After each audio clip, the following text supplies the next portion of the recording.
بسم اللہ الرحمن الرحیم، السلام علیکم ورحمۃ اللہ وبرکاتہ، الحمد للہ رب العالمین وصلی اللہ علی النبی الامی الکریم، اما بعد۔ امام بخاری ریسرچ اکیڈمی سے شائع ہونے والے ہفت روزہ میگزین الجمعہ 2 رجب 1446 ہجری مطابق 3 جنوری 2025 کے مضامین کی ریکارڈنگ پیش خدمت ہے۔ پہلا مضمون ہے اخلاص اسلام کی بنیاد، مضمون نگار مولانا محمد فرید حبیب ندوی۔ اخلاص اسلام کی روح اور دین کی بنیاد ہے۔ یہ دل کی وہ کیفیت ہے جس میں انسان کے تمام اعمال خالصتاً اللہ کی رضا کے لیے انجام دیے جاتے ہیں۔ قرآن مجید اور احادیث میں اخلاص کی بار بار تاکید کی گئی ہے، کیونکہ اخلاص انسان کے عمل کو مقبولیت اور فضیلت عطا کرتا ہے۔ لغوی طور پر اخلاص کا مطلب ہے کسی چیز کو خالص کرنا یا کسی ملاوٹ سے پاک کرنا۔ شریعت میں اخلاص کا مطلب ہے کہ انسان اپنی نیت، اپنے عمل کو تمام تر ریاکاری، نمود و نمائش اور دنیاوی مفادات سے پاک کر کے صرف اللہ کے لیے انجام دے۔ اللہ تعالیٰ فرماتے ہیں وَمَا أُمِرُوا إِلَّا لِيَعْبُدُوا اللَّهَ مُخْلِصِينَ لَهُ الدِّينَ، کہ انہیں حکم دیا گیا تھا کہ وہ صرف اللہ کی عبادت کریں اور دین کو اس کے لیے خالص رکھیں۔ اسی طرح ایک حدیث ہے کہ انما الاعمال بالنیات وانما لکل امرئ ما نوى، کہ اعمال کا دار و مدار نیتوں پر ہے اور ہر شخص کو وہی ملے گا جو اس نے نیت کی۔ یہ حدیث واضح کرتی ہے کہ کسی بھی عمل کی مقبولیت کا انحصار نیت کی پاکیزگی پر ہے۔ اب اخلاص کی نشانیاں کیا کیا ہو سکتی ہیں؟ جیسے ریا اور دکھاوے سے اجتناب۔ اخلاص کا سب سے بڑا امتحان یہ ہے کہ انسان ریاکاری سے دور رہے، وہ عبادات، صدقات، دیگر اعمال اللہ کے سوا کسی کے لیے نہ کرے۔ اسی طرح عزت و ذلت کی پرواہ نہ کرنا۔ اخلاص کا ایک پہلو یہ ہے کہ انسان کوئی اچھا کام کرتے ہوئے لوگوں کے طعنوں کی پرواہ نہ کرے۔ مخلص انسان دنیاوی تعریف یا مذمت کی پرواہ نہیں کرتا بلکہ اللہ کی رضا کو مقدم رکھتا ہے۔ اسی طرح پوشیدہ اعمال، خالص نیت والا شخص اکثر نیکی کے ایسے کام کرتا ہے جو کسی اور کو معلوم نہ ہو، مثلا رات کی تنہائی میں دعا کرنا، خفیہ طور پر صدقہ دینا، جبکہ غیر مخلص شخص لوگوں کے سامنے تو خوب نیک کام کرتا ہے، اسے جب بھی موقع ملتا ہے گناہ کر ڈالتا ہے۔ اس کے برخلاف اخلاص رکھنے والا شخص چھپ چھپ کر نیکیاں کرتا ہے اور نیکیوں کی تلاش میں رہتا ہے۔ اخلاص کے فائدے کیا ہیں؟ ایک تو یہ کہ اللہ کی محبت حاصل ہوتی ہے۔ اخلاص سے اللہ کی محبت نصیب ہوتی ہے، کیونکہ اللہ تعالیٰ صرف خالص عمل کو ہی پسند کرتا ہے۔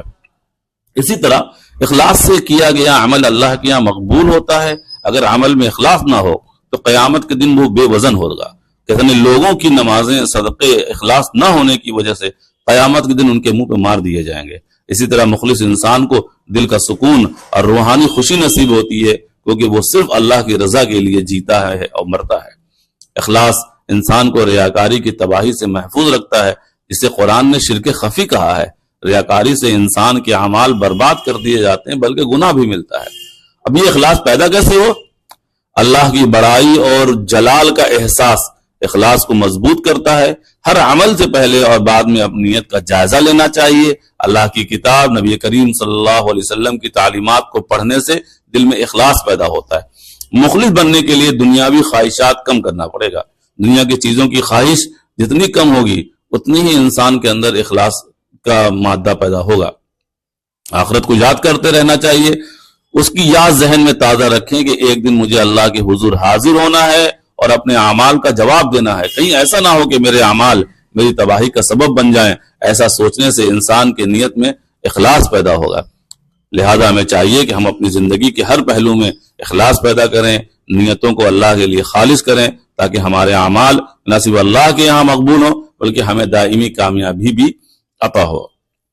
دوسرا مضمون ہے درس حدیث قسط نمبر 46 کہ معاف کریں مگر سبق بھی حاصل کریں۔ مضمون نگار ابو طلحہ بنارسی ندوی۔ عن عبد الله بن عمر رضی اللہ تعالی عنہما قال قال رسول اللہ صلی اللہ علیہ وسلم لا يلدغ المؤمن من جحر واحد مرتين، کہ حضرت عبداللہ بن عمر رضی اللہ عنہ روایت کرتے ہیں کہ نبی کریم صلی اللہ علیہ وسلم نے فرمایا کہ ایمان والا ایک سوراخ سے 2 مرتبہ نہیں ڈسا جاتا۔ پوری حدیث یوں ہے کہ حضرت عبداللہ بن عمر رضی اللہ عنہ بیان فرماتے کہ ایک شاعر تھا جسے وغرہ کہا جاتا تھا۔ وغرہ بدر کے دن گرفتار ہوا۔ اس نے نبی کریم صلی اللہ علیہ وسلم سے امان طلب کی اور عہد کیا کہ آئندہ اہل ایمان کی برائی نہیں کرے گا۔ اس پر حضور اکرم صلی اللہ علیہ وسلم نے اسے جانے دیا، مگر اس نے ذہنی اظہار ثانی برائی کا سلسلہ دوبارہ شروع کر دیا۔ اس کے بعد جب وہ غزوہ احد کے دن گرفتار ہوا اور دوسری مرتبہ پھر وہ امن طلب کرنے لگا تو نبی کریم صلی اللہ علیہ وسلم نے فرمایا کہ مومن ایک ہی سوراخ سے 2 مرتبہ نہیں ڈسا جاتا۔ یہ حقیقت ہے کہ کوئی بھی انسان غلطیوں سے پاک نہیں، کیونکہ انسان سے غلطیاں سرزد ہونا اس کی فطرت کا حصہ ہے۔ کوئی بھی شخص ایسا نہیں جو اپنی زندگی میں کبھی غلطی نہ کرے۔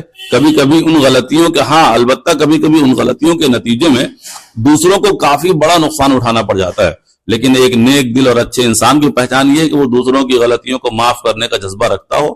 معاف کرنے سے نہ صرف دل کو سکون ملتا ہے، بلکہ یہ عمل ایک بہترین اور پرامن سماج کی تعمیر میں مددگار بھی ثابت ہوتا ہے۔ لیکن معاف کرنے کا مطلب یہ نہیں ہے کہ بار بار نقصان اٹھایا جائے۔ عقل مند انسان وہی ہے جو اپنی زندگی کے تجربات سے سبق حاصل کرے اور ایسی غلطیوں سے خود کو محفوظ رکھے جو بار بار نقصان کا سبب بن سکتی ہیں۔ حدیث مبارکہ میں اس بات کی وضاحت کی گئی ہے کہ ایک مومن کو چاہیے کہ وہ ایک ہی جگہ سے بار بار نقصان نہ اٹھائے۔ یہ سمجھداری کی بات نہیں کہ ہم بار بار ایک ہی غلطی کو برداشت کرتے رہیں۔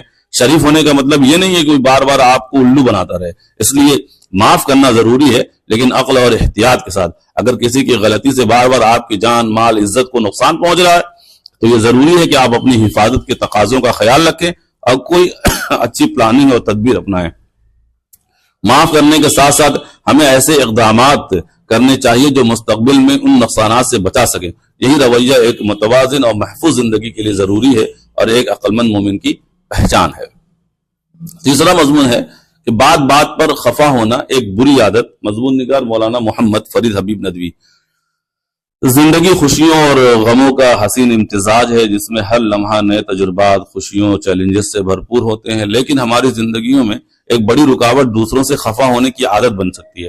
بات بات پر خفا ہونا نہ صرف ہمارے تعلقات کو خراب کرتے ہیں بلکہ ہمارے اپنے ذہنی سکون اور خوشیوں کو متاثر کرتے ہیں۔ اگر کوئی شخص بات بات پر خفا ہو جائے تو یہ نہ صرف اس کے لیے نقصان دہ ہوتا ہے بلکہ اس کے ارد گرد موجود لوگوں کے لیے بھی ایک مشکل صورتحال پیدا کر دیتا ہے۔ خفا ہونے کی عادت زیادہ تر جذباتی بے قابو پن، عدم برداشت کا نتیجہ ہے۔ یہ عادت چھوٹی چھوٹی باتوں کو بڑا بنا دیتی ہے اور تعلقات میں دراڑ پیدا کر دیتی ہے۔ آپ نے دیکھا ہوگا کہ بعض لوگ ذرا سی باتوں پر خفا ہو جاتے ہیں۔ آپ نے ان کو فون نہیں کیا تو ناراض، اب ان کے اکرام میں کچھ کمی رہ گئی تو ناراض، ان کی کوئی بات نہیں مانی تو ناراض، اگر کسی نے غیر دانستہ طور پر کوئی بات ایسی کہہ دی جو اسے ناگوار گزر گئی تو ناراض۔ ایسا عام طور پر سسرالی رشتہ داروں میں تو بہت ہوتا ہے۔ یہ کوئی اچھا رویہ نہیں ہے۔ یہ رویہ نہ صرف آپ کی شخصیت کو بری شکل میں پیش کرتا ہے بلکہ دوسروں کے ساتھ آپ کے تعلقات کو بھی خراب کر دیتا ہے۔ ایک اور پہلو یہ ہے کہ خفا ہونے سے زیادہ نقصان مستقل خفا رہنے میں ہے۔ یہ عادت لوگوں میں کدورت اور فاصلے پیدا کرتی ہے۔ بعض لوگ اپنی خفگی کا اظہار کرنے کے بجائے دل میں رکھتے ہیں اور بڑھاوا دیتے ہیں۔ یہ چیز ان کی زندگی کو بدمزہ بنا دیتی ہے۔ اس لیے ضروری ہے کہ چھوٹے چھوٹے مسائل کو دل پر لینے کے بجائے معاف کرنے کا جذبہ پیدا کرے۔ اب اس کی کئی وجہ ہو سکتی ہے، جیسے احساس کمتری۔ احساس کمتری کے شکار افراد کو ہر بات سے یہ لگتا ہے کہ ان پر تنقید کی جا رہی ہے، ان کی ذات کو نشانہ بنایا جا رہا ہے، انہی کے بارے میں بات کی جا رہی ہے، اس لیے وہ جلد غصے کا اظہار کرنے لگتے ہیں۔ اسی طرح صبر کی کمی۔ آج کے دور میں صبر و تحمل کی کمی عام ہو گئی ہے۔ تیز رفتار زندگی نے انسان کو جلد بازی کا عادی بنا دیا ہے، جس کے باعث معمولی باتوں پر بھی لوگ خفا ہو جاتے ہیں۔ کچھ افراد دوسروں کی توجہ حاصل کرنے کے لیے خفا ہونے کا مظاہرہ کرتے ہیں، یہ ان کے لیے ایک غیر شعوری رویہ بن جاتا ہے۔ بات بات پر خفا ہونے کے نقصانات: رشتوں میں دراڑ کا پیدا ہونا، کہ رشتے کمزور ہوتے ہیں، قریبی لوگ بھی دور ہو جاتے ہیں کیونکہ کوئی بھی مستقل ناراضگی برداشت نہیں کر سکتا ہے۔ اسی طرح ذہنی سکون کی کمی۔ خفا رہنے والا شخص خود بھی ذہنی سکون سے محروم ہو جاتا ہے، وہ چھوٹی چھوٹی باتوں پر سوچتا رہتا ہے اور خوش رہنے کی صلاحیت کھو دیتا ہے۔ اسی طریقے سے ایسے افراد کو معاشرتی سماجی طور پر بھی پسند نہیں کیا جاتا، لوگ ایک دوری بنا لیتے ہیں۔ زندگی بہت چھوٹی ہے، اسے خفا ہونے یا دوسروں سے ناراض رہنے میں ضائع کرنا عقل مندی نہیں ہے۔ اگر ہم اپنی روزمرہ کی زندگی میں صبر، برداشت، معافی کو شامل کریں تو نہ صرف ہم خود سکون سے رہیں گے بلکہ ہمارے ارد گرد کے لوگ بھی خوش رہیں گے۔ لہذا کوشش کریں چھوٹی چھوٹی باتوں پر خفا نہ ہوا کریں، دل کو بڑا رکھیں، معاف کرنے کی عادت اپنائیں، زندگی کو ہلکا پھلکا رکھیں، یہی حقیقی خوشی اور سکون کا راز ہے۔ مسائل: تاخیر سے شامل ہونے والا مقتدی ثنا پڑھے گا یا نہیں پڑھے گا؟ سوال ہے کہ امام کی قرات ہو رہی ہے، مقتدی دیر سے آیا، اب وہ شامل ہونے کے بعد ثنا پڑھے گا یا نہیں؟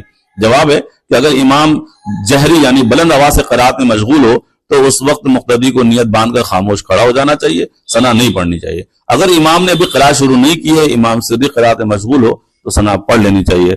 دارالفتہ دیوبند۔ السلام علیکم ورحمۃ اللہ وبرکاتہ۔